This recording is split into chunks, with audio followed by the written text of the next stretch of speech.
Hello नमस्कार मित्रों, मैं देवेंद्र कुमार आप सभी प्यारे मित्रों का MLID study point YouTube channel पर हार्दिक स्वागत करता हूं। दोस्तों, आज मैं DLED चतुर्थ सेमेस्टर के पेपर फर्स्ट आरंभिक स्तर पर भाषा एवं गणित के पठन लेखन क्षमता का विकास के बहुविकल्पी प्रश्नों को लेकर के आया हूं। दोस्तों, इससे पहले मैं विज्ञान और हिंदी के बहुविकल्पी प्रश्नों की वीडियो को अपलोड कर चुका हूं। आशा करता हूं दोस्तों कि वो वीडियो आपको पसंद आई होंगी। इसी श्रृंखला को आगे बढ़ाते हुए आज का वीडियो शुरू करते हैं। तो दोस्तों, पहला प्रश्न है कि पठन के कितने प्रकार होते हैं। तो दोस्तों, पठन के 4 प्रकार होते हैं। पठन के 4 प्रकार होते हैं। एक होता है मुद्रा भाव। दूसरा होता है दृश्य पठन। तीसरा होता है अभिनय पठन और चौथा होता है दोस्तों चित्र पठन। तो इस तरह से जो पठन होता है वो पठन के 4 प्रकार होते हैं: मुद्रा भाव, दृश्य, अभिनय और चित्र पठन। अगला प्रश्न देखते हैं, लिखित अभिव्यक्ति के लिए महत्वपूर्ण बिंदुओं की संख्या कितनी है। तो दोस्तों, लिखित अभिव्यक्ति के लिए महत्वपूर्ण बिंदु हैं वो उनकी संख्या 4 होती है। अगला प्रश्न है, पठन भाषा शिक्षण का रूप है। पठन भाषा शिक्षण का मौलिक रूप है, व्यवहारिक रूप है, सामाजिक रूप है या शैक्षिक रूप है। तो दोस्तों, पठन भाषा शिक्षण का व्यवहारिक रूप है। कैसा रूप है दोस्तों? व्यवहारिक रूप है। अगला प्रश्न देखते हैं, लिखित अभिव्यक्ति का महत्वपूर्ण बिंदु है। लिखित अभिव्यक्ति का महत्वपूर्ण बिंदु क्या है? सुंदरता, वचनीयता, क्रमबद्धता, लेखनीयता। तो दोस्तों, इसका महत्वपूर्ण बिंदु है क्रमबद्धता। अगर आप सुंदर भी लिखेंगे और क्रमबद्ध नहीं लिख पाएंगे तो उस लिखित अभिव्यक्ति का कोई मतलब नहीं होता है। अगला प्रश्न देखते हैं, भाषा की कितनी इकाइयाँ हैं। तो दोस्तों, भाषा की कितनी इकाइयाँ हैं? तो दोस्तों, भाषा की 3 इकाइयाँ हैं: मौखिक, लिखित और सांकेतिक। अगला प्रश्न है, वर्ण के भेद हैं। तो दोस्तों, वर्ण के 2 भेद हैं, एक तो होता है स्वर और दूसरा होता है व्यंजन। अगला प्रश्न है, मात्राओं के आधार पर स्वर कितने प्रकार के होते हैं। तो दोस्तों, मात्राओं के आधार पर स्वर 3 प्रकार के होते हैं। मात्राओं के आधार पर कौन कौन से होते हैं? सबसे पहला होता है ह्रस्व स्वर, दूसरा होता है दीर्घ स्वर, तीसरा होता है प्लुत स्वर। तो दोस्तों, ह्रस्व स्वर वो होता है जिसमें सिर्फ और सिर्फ 1 मात्रा का समय लगता है, दीर्घ स्वर में 2 मात्रा का समय लगता है और प्लुत स्वर में 2 से अधिक मात्रा का समय लगता है। अगला प्रश्न है, हिंदी में व्यंजन वर्णों की संख्या कितनी है। तो दोस्तों, हिंदी में व्यंजन वर्णों की संख्या 33 होती है, 33 मुख्य रूप से। इनमें भी 25 वर्गीय व्यंजन होते हैं, 4 अंत्यस्थ व्यंजन होते हैं और 4 ऊष्म व्यंजन होते हैं। ठीक है दोस्तों, आगे देखते हैं, परस्पर मेल के आधार पर व्यंजन कितने हैं। तो परस्पर मेल के आधार पर जो व्यंजन होते हैं वो संयुक्त व्यंजन भी होता है और द्वैत व्यंजन भी होता है, इसलिए इसका सही जवाब हो जाएगा ऑप्शन सी। अगला प्रश्न है 10 नंबर, स्रोत के आधार पर शब्द के भेद हैं।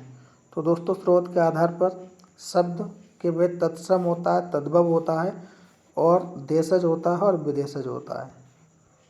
तो स्रोत के आधार पर शब्द के 4 भेद होते हैं: तत्सम, तद्भव, देशज और विदेशज। तो इसका सही जवाब हो जाएगा ऑप्शन सी। ठीक है, आगे देखते हैं, प्रयोग के आधार पर शब्द के भेद हैं। प्रयोग के आधार पर शब्द 2 प्रकार के होते हैं, विकारी और अविकारी। तो इसका सही जवाब हो जाएगा ऑप्शन सी। विकारी शब्द वे होते हैं जो लिंग, वचन, क्रिया या काल के आधार पर अपने रूप को बदल लेते हैं।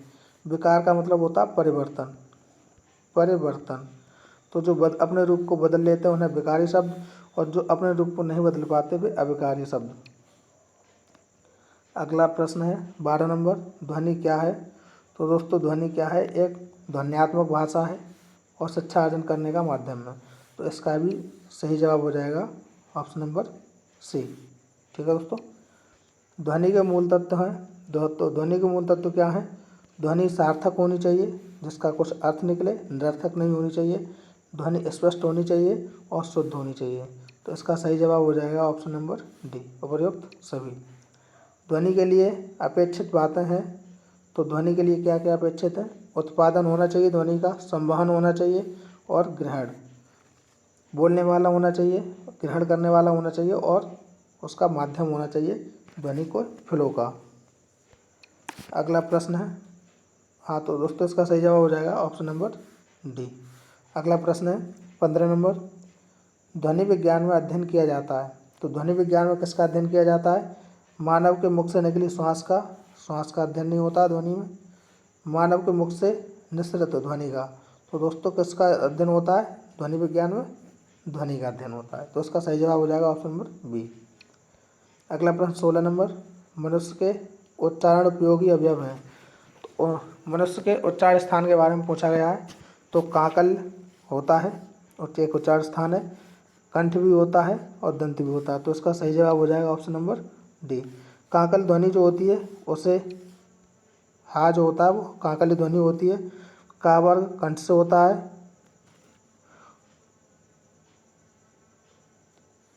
आगे देखते हैं दोस्तों, और जो ता वर्ग होता है, ता वर्ग वो दंत से होता है। अगला प्रश्न है 17 नंबर, ध्वनि विज्ञान में व्यंजनों की संख्या कितनी है? तो दोस्तों अभी देख रहा था, जो ध्वनि विज्ञान है उसमें व्यंजनों की संख्या 33 होती है और यहाँ ध्वनि विज्ञान के अकॉर्डिंग कैसे हो जाएगी? 36 हो जाएगी। अगला प्रश्न है, हिंदी ध्वनियों का वर्गीकरण किया जाता है। तो हिंदी ध्वनियों का वर्गीकरण जिह्वा के आधार पर किया जाता है, ह्रस्व दीर्घ के आधार पर भी किया जाता है। ह्रस्व दीर्घ का मतलब यही है कि मात्रा के आधार पर। तो इसका सही जवाब हो जाएगा ऑप्शन नंबर सी। अगला प्रश्न, ह्रस्व में स्वर होते हैं। तो दोस्तों ह्रस्व में 4 स्वर होते हैं, आ, ई, उ और री। अगला प्रश्न, ओष्ठाकृति के आधार पर स्वर होते हैं। ओष्ठ की आकृति के आधार पर वृत्ताकार और अवृत्ताकार दोनों होते हैं। उच्चारण के आधार पर स्वर होते हैं। तो दोस्तों उच्चारण के आधार पर अनुनासिक और निर्नुनासिक दोनों होते हैं। इसका ऑप्शन हो जाएगा सी। किसके बिना व्यंजन का उच्चारण संभव नहीं है? तो दोस्तों सब जानते हैं कि व्यंजन स्वरों के बिना उच्चारित नहीं होते। तो इसका सही जवाब हो जाएगा सा, जिसका जवाब आ दिया है। अगला प्रश्न, आ एक स्वर है और स्वर के बिना व्यंजन का उच्चारण संभव नहीं होता है। अगला प्रश्न है 23 नंबर, ध्वनियों के उच्चारण में होने वाले यत्न को प्रयत्न कहा जाता है। यह होते हैं स्वर तंत्री में कंपन से, श्वास की मात्रा से, जिह्वा तथा अन्य अवयवों द्वारा विविध प्राप्त प्रयत्न से या उपरोक्त सभी से। तो इसका सही जवाब हो जाएगा ये सभी से होते हैं। प्रयत्न जो होता है वो सभी से होता है। स्वर तंत्र के आधार पर भी होता है, जिह्वा के आधार पर भी होता है, श्वास के आधार पर भी होता है। कविता शिक्षण के उद्देश्य क्या है? छात्रों में कल्पना तथा तर्क शक्ति का विकास करना, ये है इसका उद्देश्य। जब बच्चा कविता करता है तो वो कल्पना करता है। छात्रों में भावनात्मक व चारित्रिक भावनाओं का विकास करना और छात्रों के चरित्र निर्माण में सहयोग करना। तो दोस्तों इसका सही जवाब हो जाएगा ऑप्शन नंबर डी। अगला प्रश्न है, नाटक शिक्षण का उद्देश्य क्या है? तो नाटक शिक्षण का उद्देश्य क्या है? छात्रों में सुनने व सुनकर अर्थ ग्रहण करने की योग्यता विकसित होती है, ये ठीक है। छात्रों में शब्द एवं सूक्ति भंडार के ज्ञान को विकसित करना, ये भी ठीक है। बालकों का स्वस्थ मनोरंजन करना, ये भी ठीक है। तो दोस्तों इसका सही जवाब हो जाएगा ऑप्शन नंबर डी, उपयुक्त सभी। अगला प्रश्न है, खा वर्ड कौन से वर्ग में आता है? तो दोस्तों खा जो वर्ड होता है वो का वर्ग में आता है। का वर्ग में 5 वर्ड आते हैं, का, ख, ग, घ और अंगा। आगे देखते हैं दोस्तों, अंग्रेजी में कितने वर्ड हैं? तो अंग्रेजी वर्णमाला में 26 वर्ड होते हैं, A to Z। अगला प्रश्न, अर्थ की दृष्टि से शब्द कितने प्रकार के होते हैं? तो दोस्तों अर्थ की दृष्टि से शब्द 2 प्रकार के होते हैं। एक सार्थक होता है जिसका अर्थ निकले और एक निरर्थक होता है जिसका कोई अर्थ ना हो। जैसे सार्थक शब्दों के साथ एक शब्द लगा दिया जाता है, जैसे अगर बताएं रोटी फोटी, तो रोटी तो एक शब्द होता है, इसके साथ जोड़ दिया फोटी, तो फोटी क्या होता है? ये निरर्थक शब्द है, इसका कोई अर्थ नहीं है, और ये सार्थक शब्द है। अर्थ की दृष्टि से वाक्य के कितने प्रकार होते हैं? तो अर्थ की दृष्टि से जो वाक्य होते हैं उसके 10 प्रकार होते हैं, 10। लेकिन दोस्तों यहाँ 10 दिया नहीं है, तो इसका सही जवाब हो जाएगा 8। प्रयत्न कितने प्रकार का होता है? तो दोस्तों प्रयत्न जो होता है वो 2 प्रकार का होता है, बाह्य प्रयत्न और अंतः प्रयत्न। अगला प्रश्न, यार अलावा व्यंजन है, तो यार अलावा कौन से व्यंजन है? ये अंत्यस्थ व्यंजन होते हैं। उस व्यंजन में स, खे, सा और हा आता है, और स्पर्श व्यंजन में का से मा तक के आते हैं, का से मा तक के आते हैं स्पर्श व्यंजन। वर्णों के समूह को क्या कहते हैं? तो दोस्तों वर्णों के समूह को वर्णमाला कहते हैं। वर्णों के सार्थक समूह को क्या कहते हैं? वर्णों के सार्थक समूह को क्या कहते हैं? तो दोस्तों वर्णों के सार्थक समूह को शब्द कहेंगे। जब वर्ण मिलेंगे, जैसे राम, इसमें 1 वर्ण, 2 वर्ण और 3 वर्ण मिले और इनका एक अर्थ निकलता है कि राम एक संज्ञा है, तो वर्णों के सार्थक समूह को क्या कहेंगे? शब्द कहेंगे।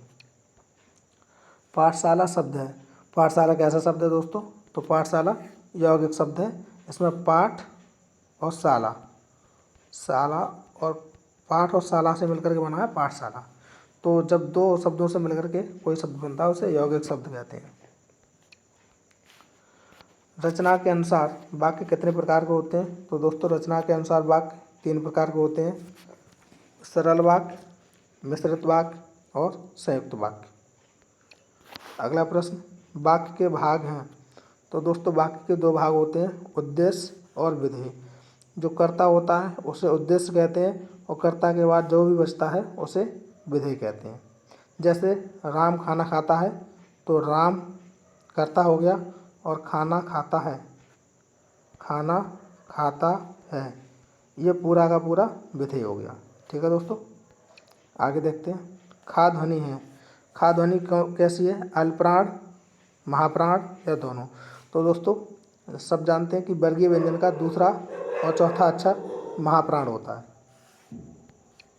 अगला प्रश्न, क ध्वनि का उच्चारण स्थान है?